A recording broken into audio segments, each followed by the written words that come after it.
Чыгыш эски вокзал Шорого жакын жерден жаңы салынган өтө сонун сатылуучу үй чыкты туугандар. Электричествосы дагы, сантехникасы дагы шведский стандарт менен салынган.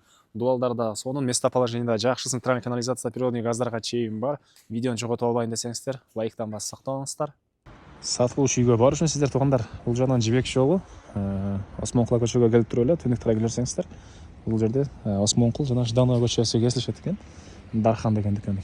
Катардагы экинчи көчөдөн кийин оңго бурулсаңыздар үй жайгашкан, өтүп кетсеңиз сол жак Шоронун повороту. Тетиги жерден мындайдан Советскийге чыксаңыздар болот, Карагача Роша менен. Анан терек четте мектеп балакчалар бар. Дагы бир бул жагдан немецкий уклон менен современный дагы бир мектеп да салынып аткан болчу экен. Директор ал жерде бул үйгө жакын болуп калат. И бул үйдүн жайгашкан жери Дордойго баргандарга деле жакшы эле варианттай көрүнөт туугандар. Туугандар, жана көчө менен келесиздер. Осмонкула көчөдөн кийинки экинчи эле көчө, кирпичный көчөдөн оңго бурулсаңыздар, мынакей жолдун оң тарабында, батыш тарабында ушундай жаңы салынган эки үйдү көрө аласыздар. Бул үй дубликат болуп салынган. Тетиги кара чызыкты көрдүңүздөрбү? Ошонун түндүк тарабындагы, оң тарабындагы үй бүгүнкү чыгыштагы сатылуучу үй болуп калат. Экөө окшош эле салынган туугандар. Анан участогунун аянты 3-7 сотук, 4 сотукка жакын.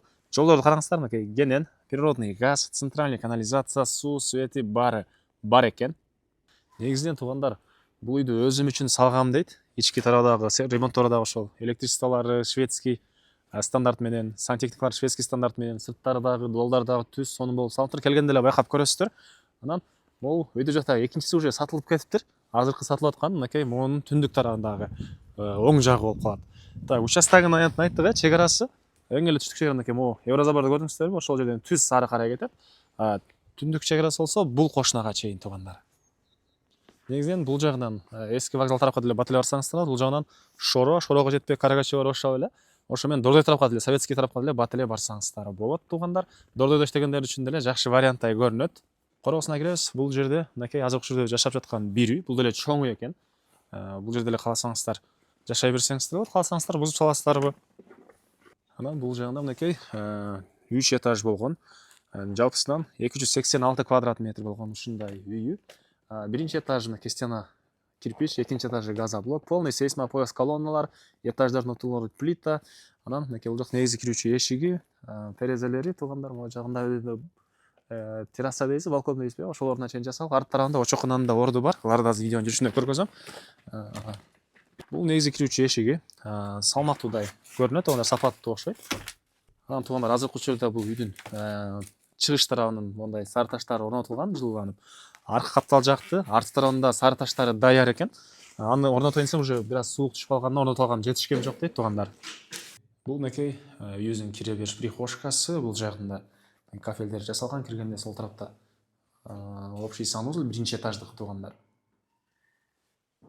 Бул жагында болсо ушундай зал, кухня, студия деп коет беле туугандар, караңыздар, кенен болгон. Бул жагында болсо экинчи этаждын тепкичтери деле полный даяр экен.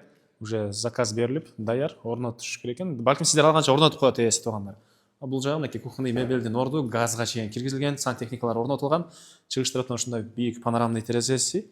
Бул жагы ушундай дагы жери. Ички эшиктери дагы, бөлмөлөрдүн эшиктери да даяр. Могу жакта ламинаты дагы даяр, тепкич даяр экен туугандар.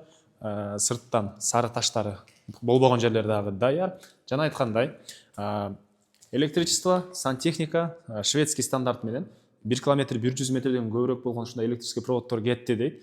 Бул жактан дагы электричествону өчүрүп, могу жактан да жандырып, ушундай шведский стандарт деп коет экен. Курулуучулар түшүнсө керек, курулуш менен жүргөндөр. Анан могу жерде бир спальный бөлмөсү, батыш тараптан терезеси. Отоплениясы болсо водяной теплый пол, газовый котел менен жылыйт, уже иштеп аткан учуру туугандар. Бул биринчи этаж, сокольный этаж. Анан бул жактагы өйдөңкү этаж менен жалпысынан 3 этаждан турат. Мынакей туугандар, бул экинчи этажы. Чыксаңыздар ушундай чоң холл. Бул холлдон калган бөлмөлөргө өтүп кете аласыздар, кириңиздер. Бул жактан тааныштырып баштайлы. Бул жерде ушундай бир бөлмө, ушундай чоң терезеси. Анан документи дагы туугандар, керек документтери полный бар, прямой хозяин менен сүйлөшөсүздөр, түзмө-түз. Анан бул жагында дагы бир спальный бөлмөсү, түндүк тараптан терезе. Бул жагында экинчи этаждын санузели. Бул жагында дагы бир спальный бөлмө, чыгыш тараптан терезеси болуп, туугандар, караңыздар. Бул эгер хородогу азыркы үйдү бузсаңыздар, ондолгон жер болот, караңыздар. Мына вес ар жагынан очокона, башка курулуш кыласыздарбы? Негизинен бул үйдүн артында очоконанын орду бар. И бул жерде дагы бир ушундай бөлмө. Негизинен балдар бөлмөсү деп ойлосом, бул жер гардероб экен, караңыздар, кенен гардероб. Бұл жерден балконға да шығып кете аласыздар. Бұл жерден район соны болып көрінеді туғандар. Туғандар сіздерге мен сокольный этажды көргөзөйүн. Азыр жерде бұл жер ушундай чоң целый зал. Ылдый тарабы стяжка. Үйдө этаждан тосып плитамен бөлүнгөн. Анан бул жерде өзүнчө кабел алсаңыздар деп болот экен. Бул жакта газовый котел жайгашкан. Көрүп котел менен үй жылыйт. Анан бул жагын карай жүрсөк, бул жерде чакан дагы бир бөлмө. Бул жер жана склад. Банка жана башка эмелер сактай турган. Вот текиштен түшүп эле оң тарапка карай бурулсаңыздар, бул эшик менен да сыртка чыгып кире аласыздар. Үйдүн батыш тараптан көрүнүшү бул жакка чейин ушунча аралык, могу жер навес болуп, могу тарапка очокана жана башка бир нерсеңиз кенен эле батып кетиши көрүнөт туугандар. Үйдүн батыш тарабынан көрүнүшү. Баасы туугандар бул үйдүн 195 000 доллар сурап атыптыр. Дагы саудалашкан сүйлөшөм дейт. Эсим номери 0501 69 91 11 0501 69 91 11. Лайктан басыңыздар, ушундай үй издегендер менен видеону бөлүшүңүздөр.